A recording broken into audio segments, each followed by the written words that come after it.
Au nom du Père, du Fils et du Saint-Esprit. Amen. Nous bénissons le Seigneur, frères et sœurs bien-aimés. Nous bénissons son très saint nom pour ce que nous allons vivre au cours de ces 7 jours. À partir du livret « Ton Jéricho va tomber ».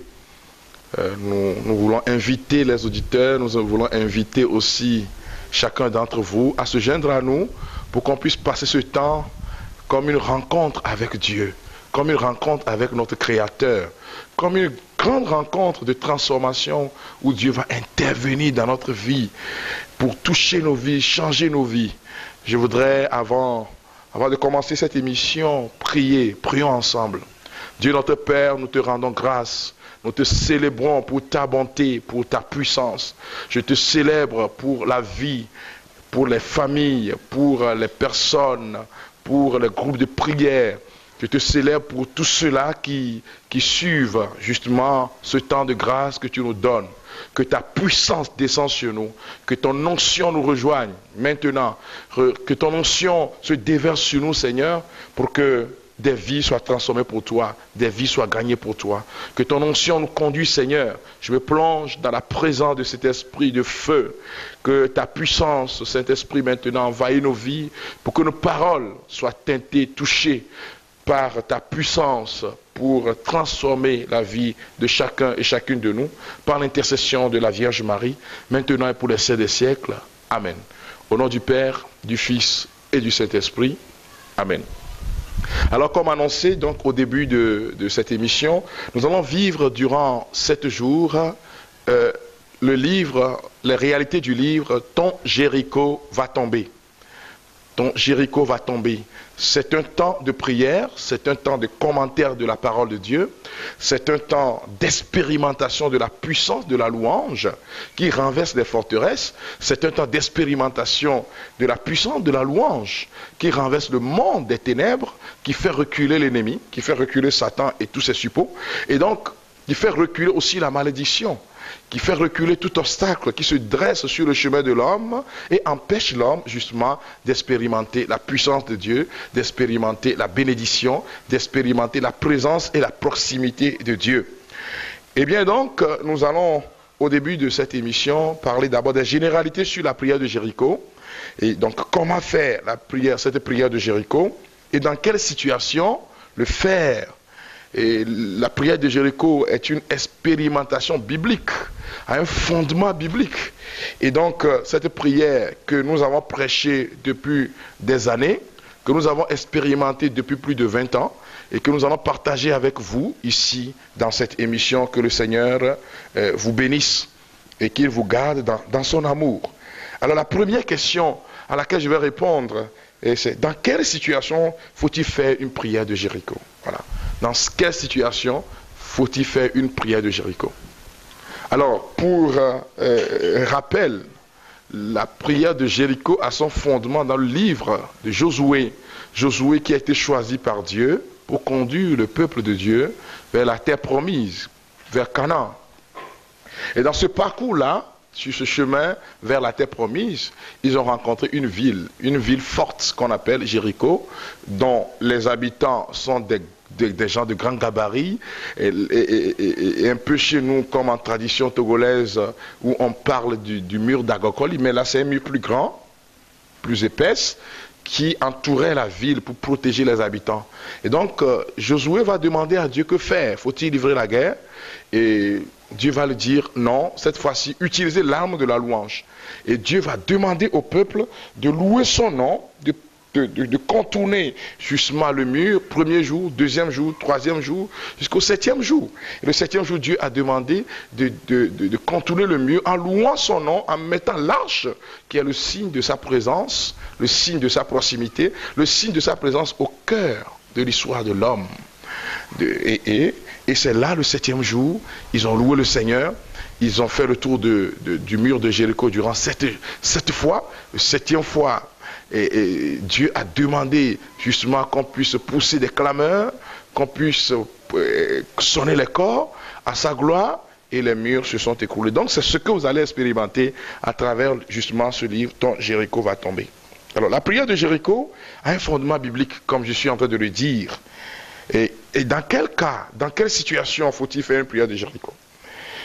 Quand la foi est en danger, quand la destinée surnaturelle d'une personne ou d'une famille est gravement compromise, quand les biens spirituels d'une paroisse, d'un groupe de prière sont justement accaparés par le monde des ténèbres, lorsque l'adversaire veut détruire l'œuvre de Dieu, lorsque les influences du satanisme, de l'occultisme, de la sorcellerie, des fausses religions veulent s'imposer à tout prix dans un quartier, dans une ville, lorsqu'une famille est menacée, lorsque par exemple on constate que dans une famille, il y a une malédiction qui semble être chronique, être générationnelle, transgénérationnelle, et là il faut faire une prière de Jéricho pour que ces murs soient renversés.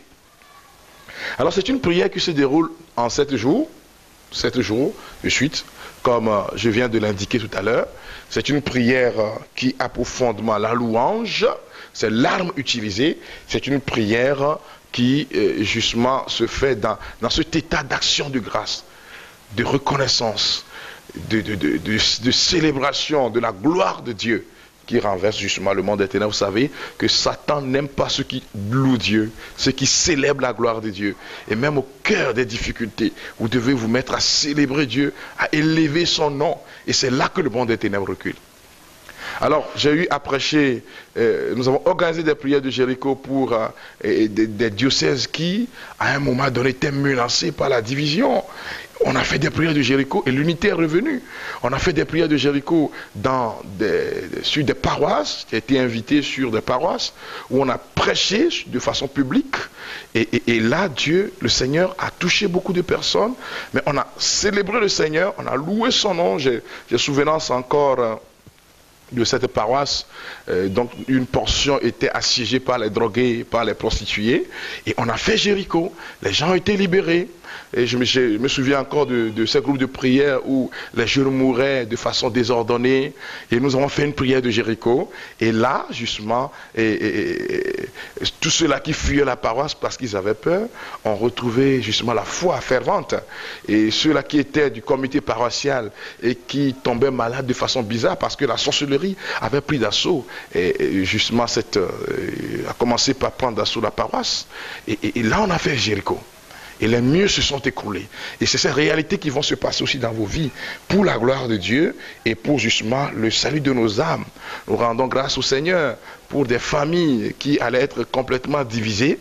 On a fait la prière de Jéricho, louange durant 7 jours, et le Seigneur a détruit l'esprit de division. Et je citais encore le père Raymond Alter de Vénère-et-Mémoire, dans son ouvrage, le disciple l'a pris chez lui, où le père Alter invitait justement dans ce livre à faire la prière de Jéricho quand par exemple la situation devient chronique, si on peut le dire ainsi. Nous avons fait des prières de Jéricho dans la louange. Je me souviens encore de la paroisse Marie-Reine du Monde de Bain où le Seigneur a guéri et des boiteux se levaient, marchaient pendant que nous faisions Jéricho, pendant que nous célébrions la gloire de Dieu. Alors pour nous dire, frères et sœurs bien-aimés, que c'est un temps de grâce que nous allons vivre. Et tout à l'heure, je suis dans les commentaires, l'introduction, pour vous permettre de comprendre véritablement ce qui va se passer. Et je voudrais vous inviter à rentrer dans le vif du sujet. J'ai mis dans la recommandation que la prière de Jéricho doit se faire normalement en groupe, en famille. Mais quand vous êtes seul, vous demandez la communion de prière d'un frère ou d'une sœur. Vous demandez par exemple une messe. Ou bien, selon vos possibilités financières, vous demandez 7 jours de messe certaine, parce que la messe est, l'Eucharistie est source et sommet de la vie chrétienne. C'est la plus grande prière. Et c'est dans ce sens-là, justement, qu'il est important de demander la messe où Jésus s'offre au Père. C'est la plus grande louange offerte, justement, à Dieu. Alors, nous allons vivre en ce premier jour, le premier jour. D'abord, le premier jour, nous commençons la prière avec l'invocation de l'Esprit Saint. C'est très important. Parce que c'est l'Esprit de Dieu qui transforme notre prière. C'est l'Esprit de Dieu, selon Romains chapitre 8, qui sonde les profondeurs de Dieu et permet à notre prière d'être, si vous voulez, entre griffes, efficace. L'efficacité vient du fait que c'est le Saint-Esprit qui fait mouvoir notre prière. Et donc, j'ai demandé que nous puissions invoquer l'Esprit Saint. Oh, dis, oh oui, viens, oh oui, viens. Oh oui, viens, oh oui, viens, nous avons besoin de toi. Demandons à l'Esprit de Dieu de nous couvrir maintenant. Que la puissance du Saint-Esprit descende sur toi. Que la puissance du Saint-Esprit envahisse toute ton âme, ton corps. Que la puissance du Saint-Esprit transforme toute ta personne. Pour que tu puisses devenir comme la vision d'Ézéchiel, une armée puissante, remplie du souffle de Dieu, pour avancer avec le Seigneur, avancer dans sa gloire. Que l'onction du Saint-Esprit descende sur nous maintenant. Tu peux prier avec moi, toi qui m'écoutes, toi qui me vois. Tu commences déjà par prier, demander à l'Esprit Saint d'envahir toute ta vie, d'envahir ton âme, d'envahir toute ta personne. Esprit de Dieu, manifeste-toi dans nos vies. Viens nous faire louer Dieu. Viens nous faire élever le Seigneur. Viens nous faire glorifier le roi des rois. Viens nous faire célébrer sa gloire, sa bonté, sa puissance. Viens, Esprit de Dieu, comme au jour de la Pentecôte, quand il est dit qu'à la Pentecôte, il louait le Seigneur. Remplis nos cœurs de la louange qui vient de Dieu, de la louange qui émane de nos cœurs, transportée par toi et qui touche le cœur de Dieu et renverse les Jérichos de notre vie. Merci pour ta présence. Viens remplir nos vies, Saint-Esprit de Dieu, pour la gloire de Dieu, au nom puissant de Jésus-Christ de Nazareth. Amen. Alors, il est prévu au premier jour de lire Josué chapitre 6, qui est le texte de base, verset 1 au verset 21. J'en fais l'économie ici. Et nous allons voir dans ce passage de l'Écriture comment Josué a obéi à Dieu. Vous voyez, obéir au Seigneur est l'élément important. Josué a obéi. Normalement, quand on est en face d'un mur comme Jéricho, quand on est en face des habitants comme les habitants de Jéricho, il faut livrer une guerre. Mais grâce à l'obéissance, Josué a compris, Josué a obéi à Dieu et a accepté justement l'arme de la louange. Et cette arme est devenue une arme efficace. Elle demeure une arme efficace. Alors nous allons prier. Nous allons prier à partir, avec vous. Vous pouvez répéter après moi, à partir de ce passage de l'Écriture. Nous allons prier. Béni sois-tu Seigneur, ma force et ma citadelle. Car c'est toi qui décides du combat. Seigneur mon Dieu, avec toi ma victoire est assurée. Au nom de ton Fils Jésus-Christ, je combats dans la victoire et non pour la victoire.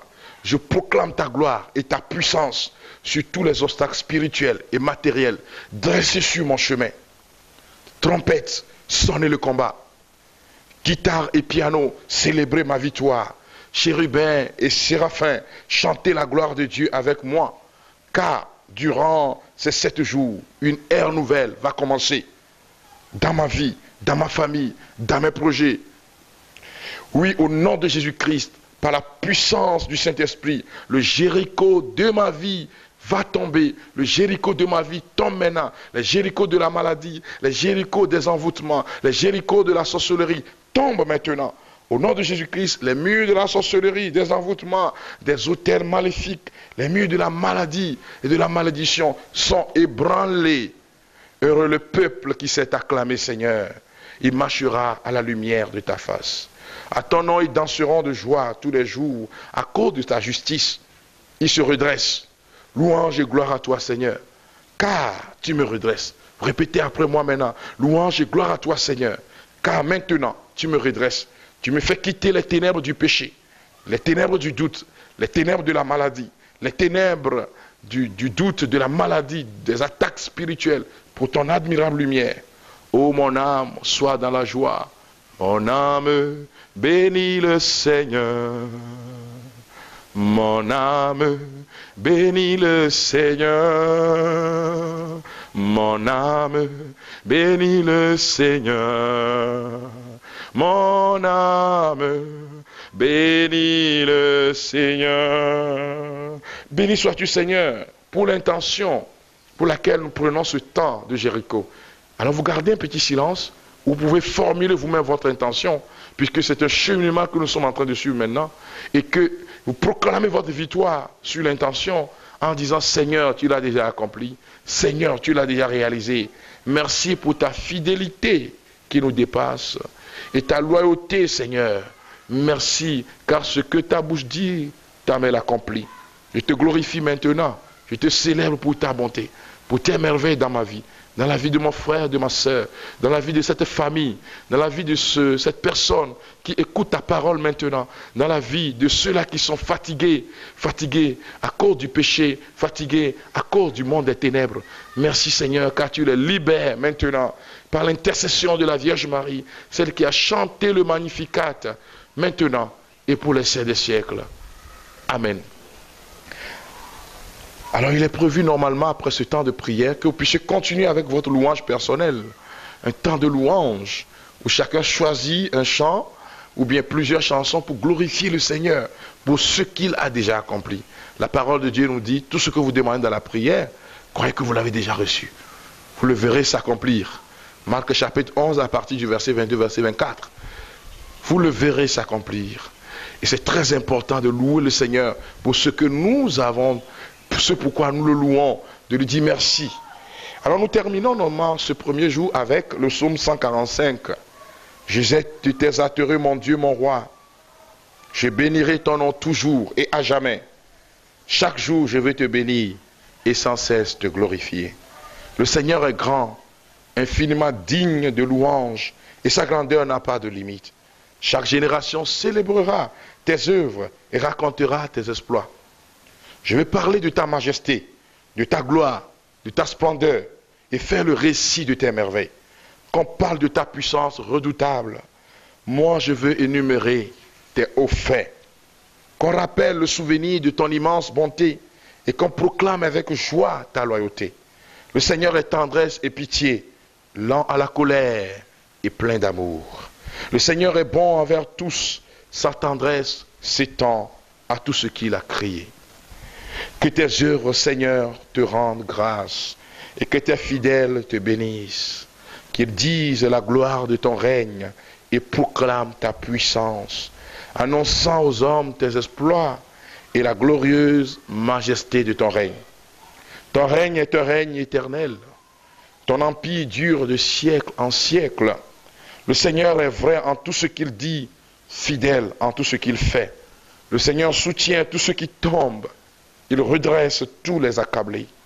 Tous ont le regard fixé sur toi. Tous ils espèrent. Tu leur donnes la nourriture en temps opportun. Tu ouvres ta main et tu rassasies à souhait tout ce qui vit. Le Seigneur est juste dans tout ce qu'il entreprend et fidèle en tout ce qu'il fait. Il est proche de ceux qu'il invoque, de tout ce qu'il invoque avec sincérité. Il réalise les désirs de tous ceux qui le craignent. Il écoute leurs cris. Il les sauve. Le Seigneur garde tous ceux qui l'aiment et il élimine tous les méchants. Que ma bouche chante la louange de l'Éternel. Que tout ce qui vit bénisse son nom très saint, toujours et à jamais. Amen. Que le Seigneur vous bénisse. Nous sommes à la fin de cette première journée. Et continuez dans la louange toute la journée, quelle que soit l'heure à laquelle vous avez commencé. Demeurez dans cette louange, demeurez dans cette action de grâce. Que le Seigneur vous bénisse maintenant et pour les siècles des siècles. Amen. Au nom du Père, du Fils et du Saint-Esprit. Amen. La joie vient le matin, les problèmes ne durent qu'un temps, car il y a un ami nommé Jésus qui essuiera toutes tes larmes. Et même si